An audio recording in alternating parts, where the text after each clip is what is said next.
Bien, que el Señor Jesucristo nos bendiga, ¿ven? Está un poco helado, pero en un momento más el viento ya deja de soplar y ya se nos va a pasar un poquito el frío, ¿ya? ¿Está contento este hermano en esta campaña? Yo le agradezco de que esté compartiendo con nosotros, porque es importante en que haya clamor en estos eventos, que haya clamor. A veces hemos estado predicando solos, por muchos lados hemos estado predicando, en las plazas, en las poblaciones, y siempre ha estado el respaldo prácticamente de mi esposa, de mi hermano Jaime, que muchas de las veces me ha acompañado, el hermano Ambrosio. Pero es distinto cuando uno organiza un evento como esto, ¿cierto? Una campaña, y estar predicando solo en una campaña no tiene mucho sentido. O sea, el sentido está, pero no hay suficiente respaldo más que el del Señor. Entonces es bueno de que ustedes estén con nosotros. Entonces yo le voy a pedir que cuando estemos oyendo la palabra del Señor y usted esté de acuerdo en lo que yo estoy diciendo, usted me dice amén. Bien, van a ver de repente frases que yo voy a decir que no son para usted, sino que son para los vecinos que van a estar oyendo.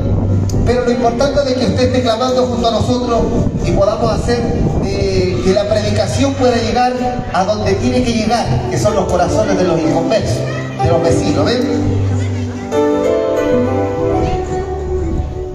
Entonces, antes de que leamos la palabra del Señor, que la vamos a tener en el libro de los Salmos, capítulo 51, póngase de pie un poquito.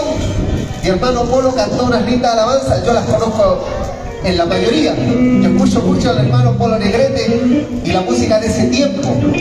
Pero hay cánticos también que han pasado a través del tiempo y que son hermosos, ¿cierto? Como por ejemplo, digamos, este que dice: alabar a Jehová, canciones todas fuerzas alabarle, porque ha engrandecido sobre nosotros su misericordia y la verdad de Jehová es para siempre, aleluya. Y la verdad de Jehová es para siempre, aleluya. Nuestro es todo, así las manos, y alabar a Dios tendré. Nuestro es todo, así las manos, y alabar a Dios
tome asiento. Como hace frío, tome asiento nomás. Vamos a leer la palabra del Señor en el libro de Salmos, capítulo 51.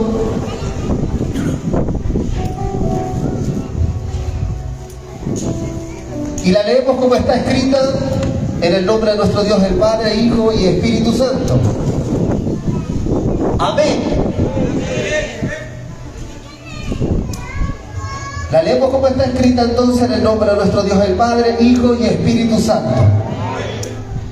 Dice: ten piedad de mí, oh Dios, conforme a tu misericordia, conforme a la multitud de tus piedades, borra mis rebeliones, lávame más y más de mi maldad y límpiame de mi pecado. porque yo conozco mis rebeliones y mi pecado está siempre delante de mí. Contra ti solo he pecado y he hecho lo malo delante de tus ojos, para que seas reconocido justo en tus palabras y tenido por puro en tu juicio. He aquí, en maldad he sido formado y en pecado me concibió mi madre. He aquí, tú amas la verdad en lo íntimo y en lo secreto me has hecho comprender sabiduría. Purifícame con hisopo y seré limpio. Lávame y seré más blanco que la nieve. Hazme oír gozo y alegría, y se recrearán los huesos que has abatido.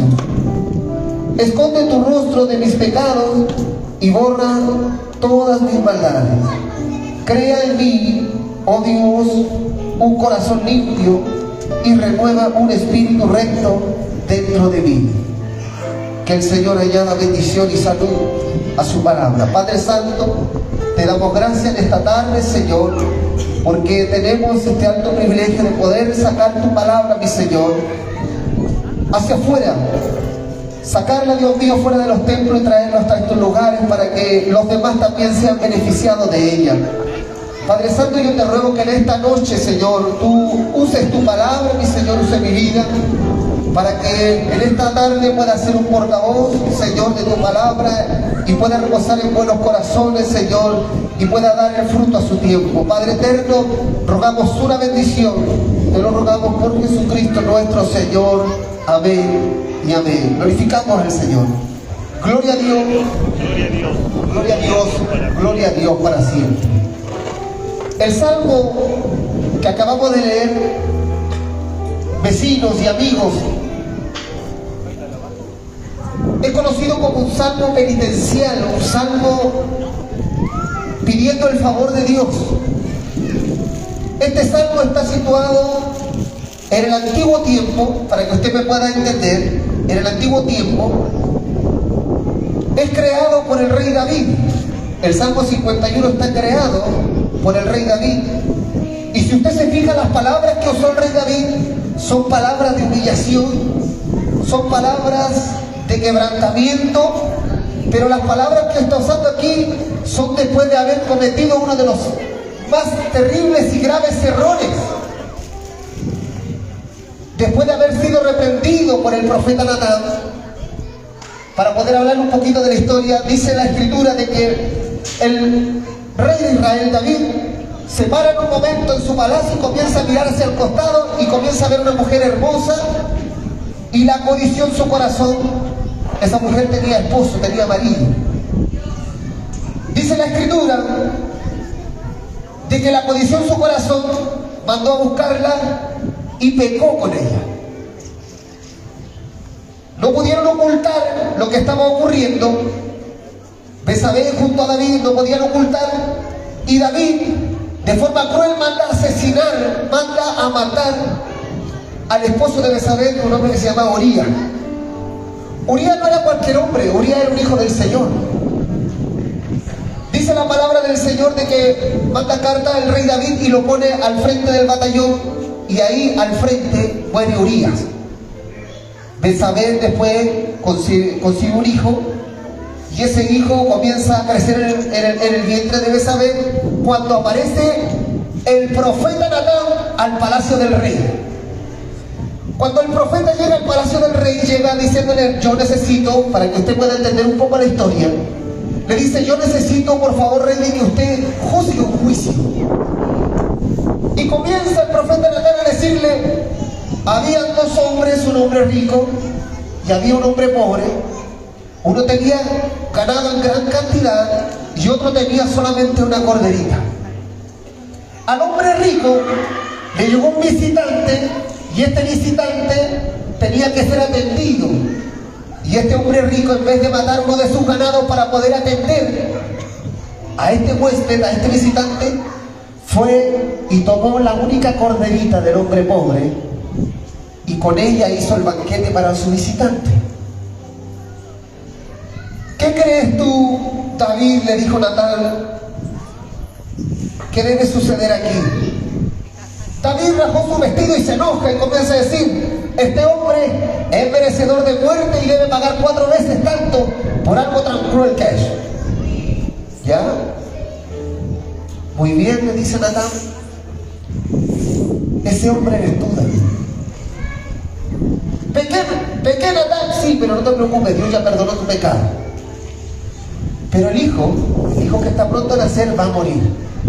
Y comienza esta discusión, no digámoslo una discusión, esta confrontación entre David y su Dios. Y estamos hablando, mis hermanos y amigos, de un hombre que era conforme al corazón de Dios. No estamos hablando de alguien, digamos así, un hombre cualquiera, un seguidor de Dios que a menudo va al templo, o alguien que ofrenda, o alguien que diezma o entrega algo beneficioso a la obra. No, estamos hablando de un hombre que era intachable en su corazón, agradable ante los ojos de Dios. Y es por eso que Dios perdonó su pecado. Señor, dijo David, Señor, yo debo merecer este castigo. Y él hace una humillación y uno de los ayunos más crueles, sin alimento y sin agua, encerrado de guata en el piso. Y es ahí donde nace este salmo, el Salmo 51. Después de este gran pecado que ha cometido, entonces David crea este salmo donde empieza a humillarse y comienza a decirle al Señor: Señor, en palabras propias, Señor, yo no soy nada. Yo sé que cometí este error. Yo sé que pequé, Señor, yo sé que he hecho mal. Yo sé de que hice esto y está mal ante tus ojos. Señor, y empieza a decir una de las palabras tan bonitas que dice: porque por eso es bueno que el hombre, cuando viene a la planta del Señor, se arrepienta de verdad.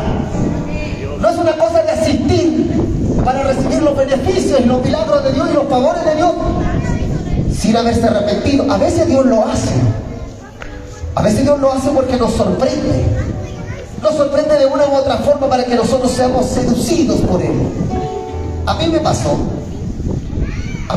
de esa forma, que yo comencé a ser seducido por Dios sin antes haberme arrepentido. Varios conocen esa parte. Los vecinos de aquí me conocen. A lo mejor los hermanos dicen: bueno, el hermano Diego, ¿por qué quiso hacer esta campaña? Yo deambulé años por aquí, perdido por aquí. Esa sede que está allá había sido un negocio. Había sido un negocio de la señora Milla, que vive en este pasaje para allá. Ese pasaje quedó abandonado, esa sede, ese negocio quedó abandonado. Rompimos las puertas, las rayamos, pusimos un colchón y ahí comenzamos a dormir. Ahí vivíamos. Pasábamos 2 días, 3 días, 4 días. En ese rincón de allá pasaba 2 días, a ver si, en ese rincón de allá. En la plazoleta, con amigos, perdido por aquí, endrogado, borracho, todo sucio. La gente me conoce aquí. La gente me conoce, sabe lo que yo estoy diciendo es cierto. Más de alguno que está escuchando por ahí no me va a llamar por mi nombre, me va a llamar por el seudónimo que yo tenía. Bien. Pero en ese entonces yo comencé a ser llevado a un culto, cerquita por acá, donde en ese culto, un día me fueron a buscar mis amigos. Me fueron a buscar mis amigos allá, y nos íbamos a ir nosotros cerca de la cordillera por un sector que se llama Río Blanco. Y el culto se alargó en ese lugar. Y el pastor alargó el culto. Yo no conocía a Dios todavía. La hermana Ivonne es testigo de eso. Y el pastor comenzó a alargar el culto. Y yo empecé a desesperarme porque los niños ya empezaron a gritarme desde afuera. Me gritaban: ya pues. Y en ese momento yo escuché ángeles cantar dentro de la iglesia sin conocer a Dios, siendo un drogadicto, siendo un borracho, y muchas cosas más. Sin conocer al Señor todavía, sin recibir el Espíritu Santo, yo comienzo a escuchar ángeles en el culto, y eso comenzó a mí a llamarme la atención. Como decía el pastor Polo, decía de que él comenzó a cuestionar ciertas cosas, pero yo sabía que era algo raro que estaba ocurriendo, y yo comencé a pensar de que me estaba volviendo loco. Entonces en ese momento que yo empecé a pensar que me estaba volviendo loco, el pastor en ese día me explicó qué era lo que realmente le pasa a los hermanos evangélicos. ¿Por qué le cuento esto? Le cuento esto porque le estaba diciendo al principio de que muchas veces el hombre o la mujer es seducido por Dios, es conmovido por Dios. Dios muestra ciertas cosas, pero el hombre todavía no tiene una actitud de arrepentimiento. Y este hombre, el rey David, después de haber recibido la reprensión del profeta Natán, va y se encierra de guata con ayuno seco, sin alimento, sin agua, y comienza a decirle al Señor: Señor, tú eres misericordioso, yo sé que tus misericordias son eternas, yo sé que tus misericordias son para siempre. Y empieza a decirle: tú eres bueno, Señor, pero mi pecado. Y comienza él a actuar de buena forma y dice: pero mi pecado está siempre delante de mí. Y comienza David diciéndole: Señor, límpiame con hisopo, limpia mi seré más blanco que la nieve. Estaba reconociendo su error. Estoy contando esta historia y este pasaje porque quiero llegar al verso 10, porque en el verso 10 al final termina diciéndole: crea en mí un corazón puro. Le dice el Señor, le dice David al Señor: crea en mí un corazón puro. Y yo he estudiado Biblia y buscando por ahí la palabra crear que emplea David es la palabra bará, que en el hebreo quiere decir crear de la nada. No es lo mismo yo creo este micrófono, pero el metal lo creó él, el plástico lo creó ella, el cable lo creó él. Ya hay algo creado donde yo hago algo más que lo creo, ¿cierto? Pero la palabra crear que está usando David está diciéndole al Señor, está diciéndole bará, que quiere decir: crea en mí de la nada, no tengo nada que ofrecer. Crea en mí, mi corazón está roto, está hecho pedazo a causa de mi pecado. No tengo nada que dar, crea en mí de la nada. Un corazón puro, un corazón recto. Y ahí es donde yo quiero enfocar el sermón. Porque existen situaciones en la vida de los hombres, existen situaciones en la vida de la familia, en la vida del ser humano, donde el hombre muchas veces cree que ya lo ha perdido todo. El hombre cree que el vicio ya se lo ganó. El hombre cree que la destrucción de la familia ya está perdida, ya no se puede recuperar. Algunos creen que aún las enfermedades terminales es el final de la historia. Y muchas veces el Señor desde ahí quiere provocar un vará, de la nada hacer un milagro, hacer un prodigio y hacer nuevas todas las cosas desde un principio. Así es, Señor. Es por eso que el mensaje del Señor, a través de los años,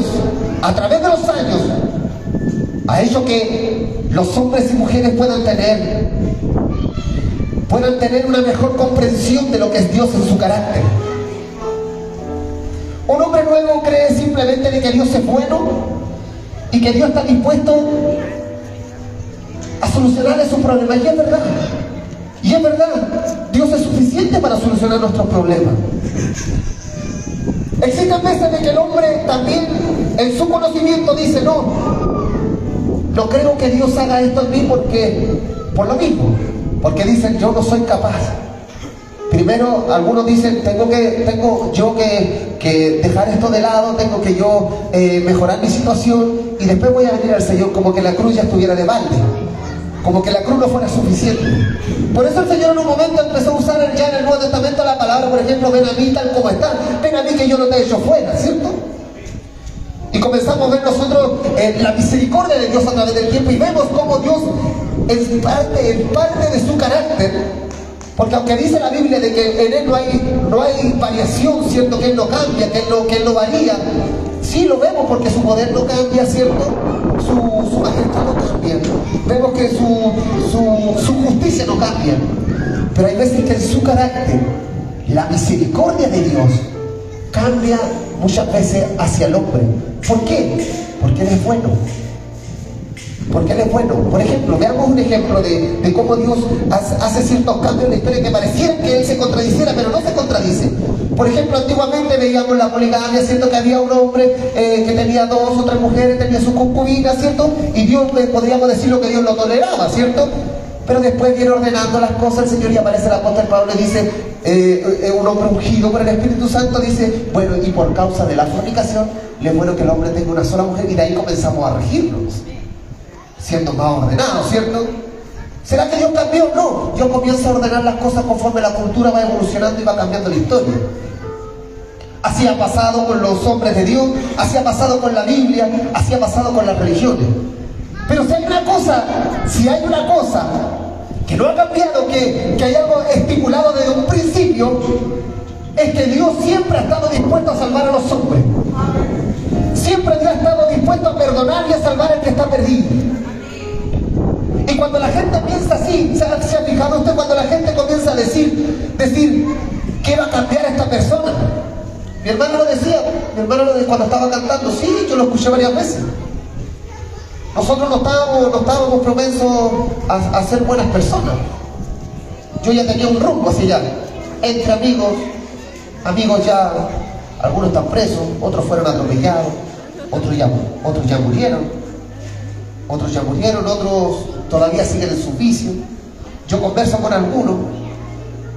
Estábamos haciendo el culto nosotros, ese salón de ahí hacemos los cultos nosotros los fines de semana.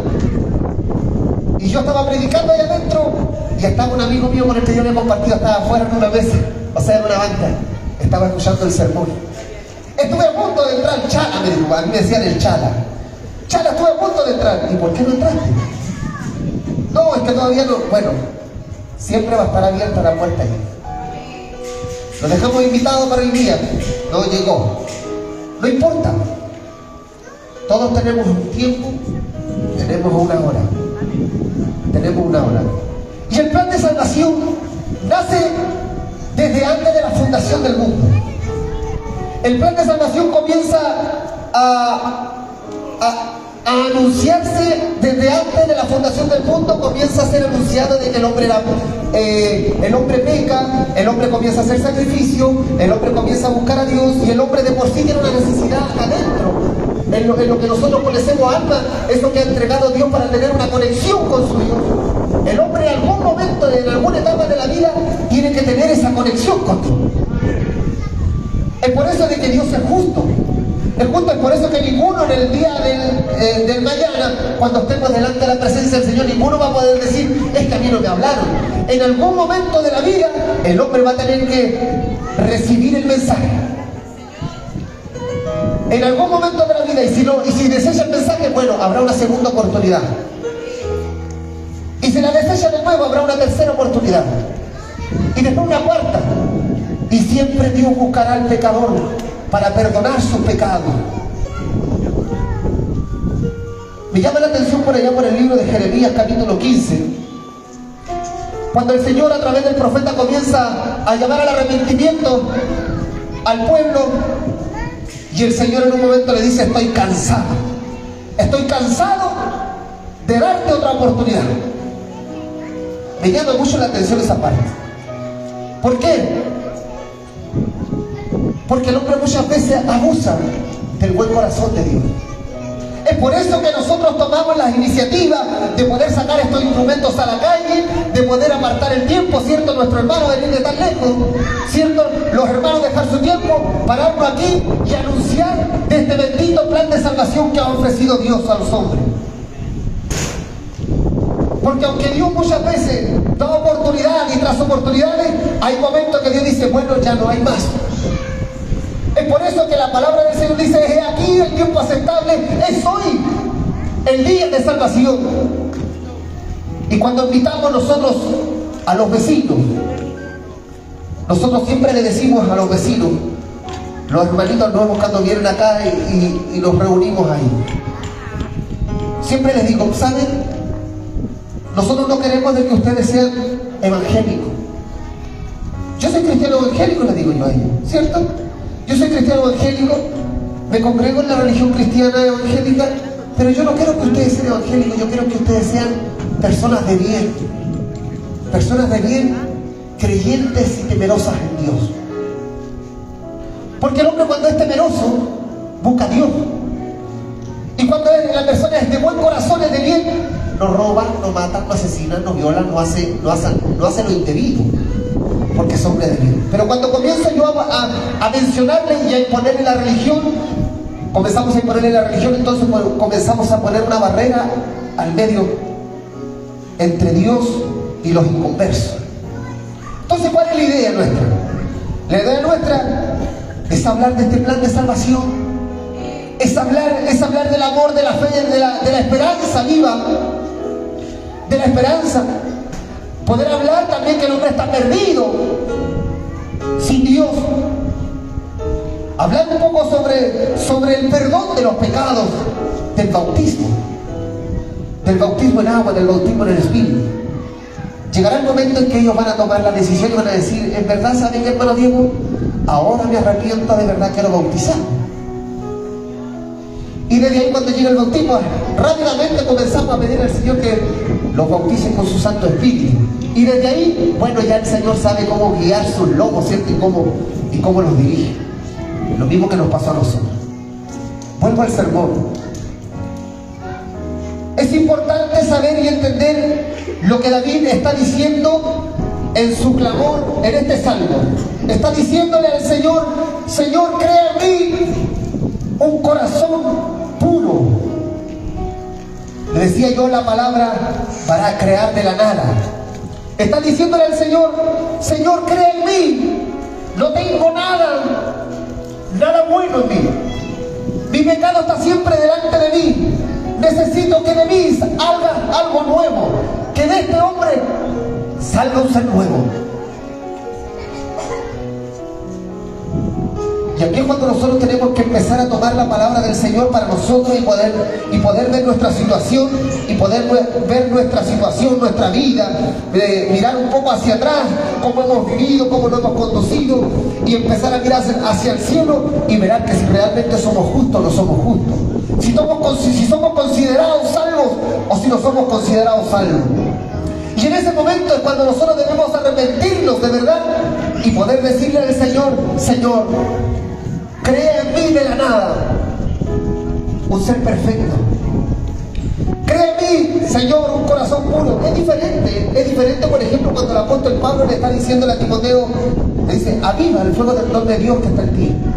Él está diciendo, ¿aviva qué? Lo que ya estaba, ¿cierto? El fuego del don que ya estaba. Por ejemplo, el hilo, aviva el fuego, el hilo del don de Dios que está en ti. Por ejemplo, ya está ahí. Tiene que avivar algo que ya ha sido dado. Pero ¿cómo se aviva algo donde no hay nada, donde no hay palo, donde no hay llama, donde no hay ceniza, donde no hay nada? ¿Cómo se puede avivar? Y ahí es cuando nosotros comenzamos a ver el carácter de Dios. Que de la nada, por ejemplo, cuando Él dijo, y en el principio creó Dios los cielos y la tierra, y de repente ¡pum!, apareció la luz. Y separó la luz de las tinieblas, y de repente el Señor vuelve de nuevo y dice, sepárese lo seco de las aguas, y las aguas de sobre las aguas. Y comenzó el Señor a hablar de la nada y empezó a crear los seres vivos, empezó a crear todas las cosas, la naturaleza, la flora, la fauna, hasta que llega el momento de crear al hombre. Y ahí cambia la cosa, porque el hombre se tomó el tiempo de hacerlo de barro.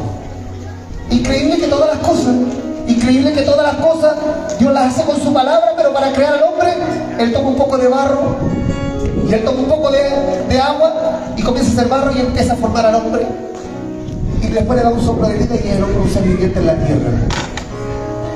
El libro de los Salmos dice que ha hecho al hombre un poco menor que los ángeles.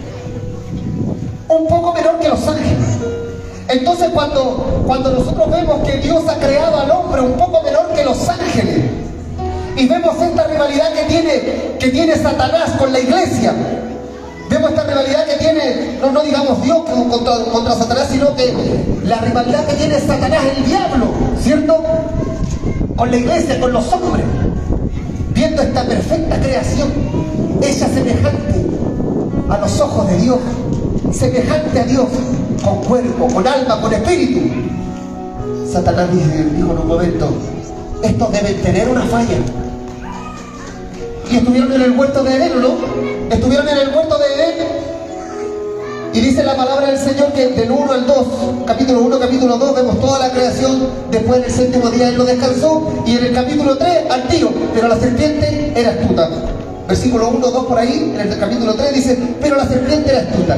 ¿Cuántos años estuvo Satanás ahí? En forma de serpiente no lo sabemos. ¿Cuánto tiempo estuvo Adán y Eva sin haber pecado?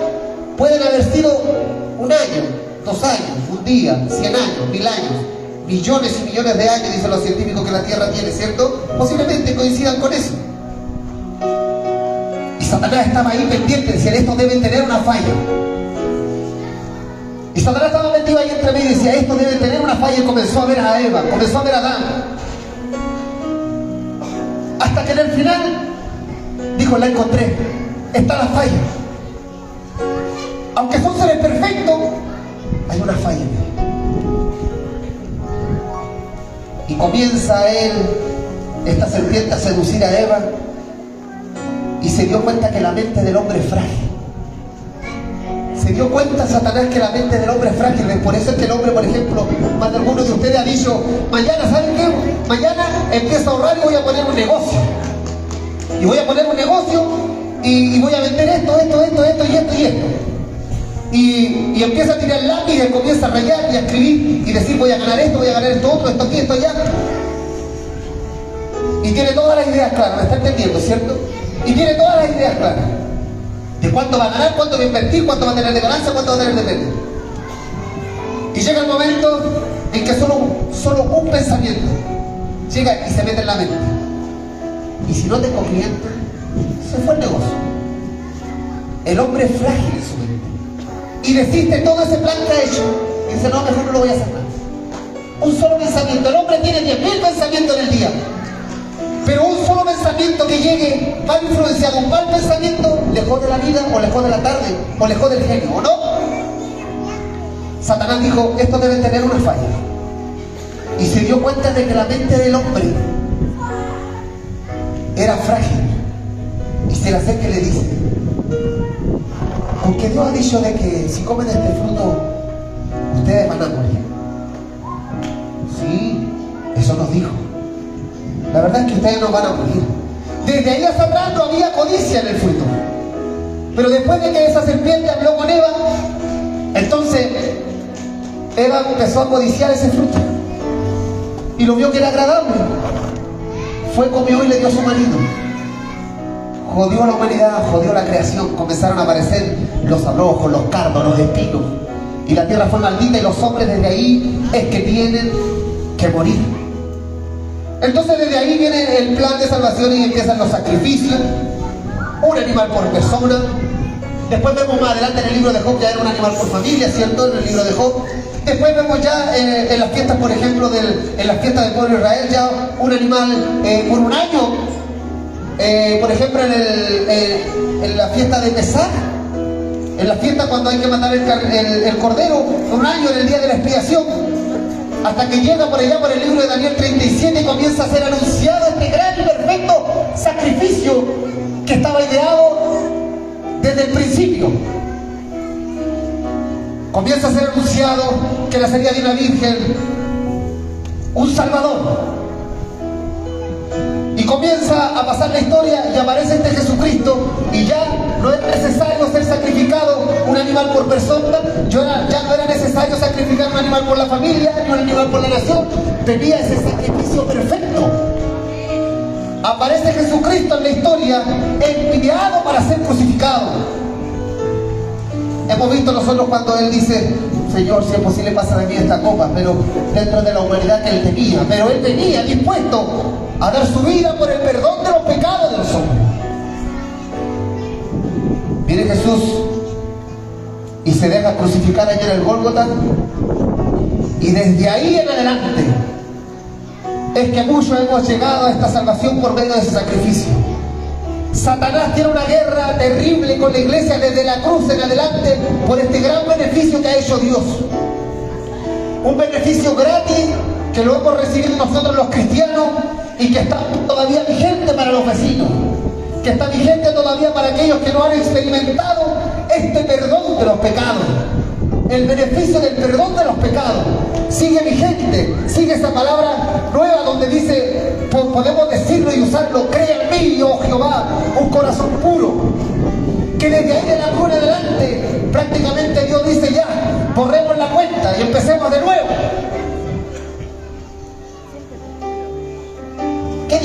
qué distinto es cuando uno comienza a mirar hacia atrás, qué distinto es la vida que uno llevaba, por ejemplo. Yo miro mi caso nomás, la vida que uno llevaba hasta el momento de conocer realmente a Dios.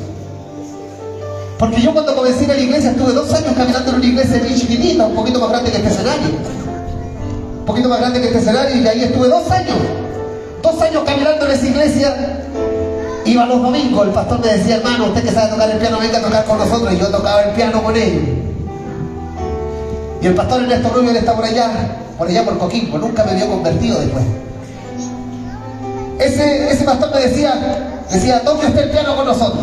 Y yo iba con el pelo largo por aquí, con ropa ancha, con un bolso cruzado, todo sucio, así que de lunes a sábado andaba deambulando por aquí, andaba por varios lados. Y ese hombre, por eso yo creo que en esto ponga atención, y los vecinos, los amigos que están cerca por acá, pongan atención en eso. Y yo llegaba muchas veces con los ojos rojos, chocando con las puertas, con las bancas, y ahí este pastor me mandaba, decía: toque el piano nomás, toca el piano. Y decían algunos hermanos, me decían al pastor, bueno, le dieron alto dolor de cabeza, decían algunos: pero pastor, ¿cómo se le ocurre tener a ese curado ahí? A ese curado, yo lo vi ayer allá, lo vi el otro día allá, lo vi haciendo esto, lo vi haciendo esto otro. Y el pastor decía: déjenlo ahí, déjenlo que toque. Y yo tocaba ahí en el piano. Y cuando empecé a escuchar estas cosas bonitas, escuchaba yo los ángeles cantar ahí en el culto, y me dio susto porque yo estaba tocando el piano y le tocaba a las niñas, las mandolinas que hicieran la introducción, y yo decía: ¿cómo no van a saber los hermanos que le toca hacer la introducción a los instrumentos? Y siguen cantando, y cuando me levanto la cabeza no había nadie cantando. Y le expliqué al pastor y él me contó. Y esa experiencia comencé a ser seducido por Dios, y me empezó a gustar. Me pasó como 3 veces. Y más me daban ganas de ir a la iglesia, pero nunca me arrepentía. Estuve 2 años. 2 años caminando de esa forma. Y ese día que escuché eso tan lindo, me meto a la casa de mi papá, me corté el pelo, me puse una camisa, la camisa no combinaba no estaba acostumbrado a usar esta ropa. La camisa no combinaba con el pantalón no combinaba con la corbata y con zapatillas. Y me fui a la iglesia porque yo ya estaba experimentando eso tan lindo que empiezan a experimentar los nuevos cristianos. Y voy a la iglesia y me paro al frente y me quedo mirando un ancianito y el pastor. Yo me paro nomás, y yo lo veía como el ancianito lloraba y el pastor lloraba. Yo todavía no recibía el Espíritu Santo, no sabía Biblia, nada, yo sabía ir a tocarlo. Y el pastor no sabía si correr para adentro o correr para afuera por lo que estaba viendo. Me metí yo al culto, comencé a tocar. Ese día el pastor me dijo: hermano Diego, él predicó un mensaje muy lindo, y dice: yo creo que usted le cuenta a los hermanitos aquí lo que le pasó a usted ayer. Tome. Y me pasa el micrófono y yo empiezo a contar lo que había pasado. Y desde ahí yo empecé a caminar, pero seguía haciendo mis cosas en el mundo. Seguía fumando, seguía tomando, seguía drogándome, seguía deambulando por aquí. Ya de una forma más tranquila, pero seguía en lo mismo. Porque no había en mí todavía esa actitud de decirle al Señor que hiciera de mí una nueva criatura. Nadie me lo había enseñado. Hasta que un momento me levanto enojado, yo me voy a un local que estaba allá con las tomillas, también era más chiquitito todavía. Y me levanté enojado ese día. Me levanto enojado y voy al culto, enojado. Y dice el hermano que estaba coordinando allá que quiera dar gracias a Dios hoy día. Y me paro yo y digo: yo quiero dar gracias a Dios. Me paro, ahí no había amplificación, no había nada. Me paro y digo: bueno, yo quiero dar gracias a Dios porque tengo vida, tengo salud, me ha ido mejor, pero la verdad es que yo me paro aquí para avisar que yo desde día no vengo más. Yo no vengo más. Y hasta ahí quedaba mientras. Y el hermano Carlitos Castro, que falleció, muy buen hermano, un pilar fundamental, que aprendí mucho de él. De él aprendí la fidelidad al Señor. Y se para y me dice, hermano, ¿por qué no va a venir más? Y tuve la oportunidad de desahogarme delante de todos los hermanos que estaban en el digo, ustedes saben que yo hago esto, que yo hago esto, que yo me junto fuera con ellos, yo hago esto. Después ustedes no saben lo que yo hago, algunos saben, yo no me escondo de nadie. Pero ya esto me tiene aburrido, lo mismo que decía mi hermana, decía, por ejemplo, muchas cosas las aprendimos de mi mamá. Mi mamá dijo una vez de que o se es o no se es. Mi mamá era una persona de mucho carácter. Decía, o se es cristiano o no se es cristiano, o que tú sí seas así o tú no seas no. Entonces, como el mío no vengo más. Y ese día se levanta un hermano danzando, hermano Roel Jara. Se levanta danzando, me pone la mano y el Señor se glorifica ese día. Derrama su Espíritu Santo sobre mí y desde ahí nunca más me pude salir. A la semana después me compré un terno y comencé a caminar. Marte, me faltaba ir a las Dorcas nomás. Yo iba a todos lados. El hermano Iván es testigo, le decía yo a los pastores, llévenme a la convención de Dorcas, por último yo le ayudo a carrear, le ayudo a manejar, le ayudo a hacer esto. Yo quería estar en medio de los cultos de gracia ahí. Ahí estaba experimentando yo lo que es nacer de nuevo. Ahí el Señor hizo conmigo un pará. De la nada. No había nada que ofrecer. No tenía nada que dar. No tenía nada que dar. Pero ese día mi arrepentimiento fue de verdad. Y el Señor puso en mí un corazón puro. Un corazón recto. Y de ahí comencé a ser enseñado por Dios y a recibir ciertas experiencias que han hecho de que hasta el día de hoy sea un evangelista y andar predicando por muchos lados. Esta es la oportunidad, hoy día, esta es la oportunidad que Dios da para todos aquellos que quieran empezar de nuevo. Sea cristiano o no sea cristiano. Porque hay cristianos muchas veces que están más atados que los mismos mundanos. Pero no quiero llegar a ese tema. Si lo que quiero llegar es de que hoy día podemos nosotros pedirle a Dios que de la nada haga algo nuevo. Que de la nada. No tenemos nada que darle a Dios más que nuestra alabanza. Nosotros los cristianos, los que llevamos tiempo, que podemos glorificar a Dios. Pero ¿cómo lo hace el que no sabe alabar a Dios? ¿Cómo lo hace aquel que está oprimido por el diablo? Tiene que ser libertado.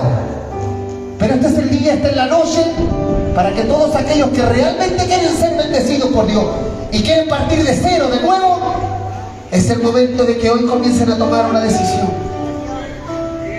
Y esto no es una cosa de dejar en vergüenza a nadie, porque Dios no avergüenza a nadie. ¿Sabe lo que pasa? Se lo voy a decir. Pasa muchas veces que nosotros en esta campaña, yo se lo decía por ejemplo al hermano Lino, en esta campaña no solamente estamos luchando con la gente que nos puede gritar, porque esto no es una lucha a palos, a una lucha de discusiones de que no, yo le doy más volumen, no, que bajen el volumen, no. Esos son pelos de la cola. Aquí hay otra lucha de verdad. Ustedes no la ven, ustedes no la ven, pero nosotros lo que estamos haciendo aquí en la atmósfera, en el aire, hay una lucha terrible por causa de las almas. De algunos que están aquí, que están a punto de dar el paso. Pero a la misma vez que están dando el paso, están escuchando, no, dile que no, dile que para después. Le decía yo al principio, por eso que toqué el diálogo que tuvo la serpiente con los hombres, en el principio. Porque la mente del hombre es frágil. La mente del hombre es frágil, entonces Dios está dando la oportunidad y abriendo los brazos y abriendo la puerta del cielo para salvar y perdonar los pecados de los hombres. Entonces a la misma vez que está oyendo el mensaje, está oyendo la voz de la potestad diciendo, no, déjalo para otro día, dile que todavía no está preparado. Pero este es el día, esta es la noche aceptable para todos aquellos que quieran aceptar a Dios. No solamente aceptarlo, no solamente aceptarlo. Mi hermana decía delante, por ejemplo, mi mamá falleció, mi mamá era el pilar de la familia. Cuando mi mamá falleció, aparecieron los amigos, mi mamá le dio una depresión, yo así lo catalogo, le dio una depresión, no había familia cerca, el familiar más cerca de mi mamá estaba en Santiago y y se hablaban distantemente. ¿Qué le aparecieron? Satanás envió los amigos, los músicos. Mi papá también era músico. Y aparecieron los amigos y empezaron a sacarlos los sábados. Los sábados empezaron a sacar y el domingo llegaba a la casa y desde ahí nos fuimos todos. Mi papá se fue para Valdivia, mis hermanos se fueron para el norte, mi hermana quedó en Santiago y yo quedé por acá. Deambulando por acá, mi hermana deambulando por allá, mi hermano por allá por el norte, mi papá por allá por el sur. Y desde ahí, perdido, probando cosas durante años, hasta que aparece de nuevo el Señor. Ahí lo conocí de verdad. Ahí conocí al Señor de verdad. Pero las que yo volviera a regresar a los 21 años. Entonces hay veces que nosotros hemos sido llevados a la iglesia. Por ejemplo,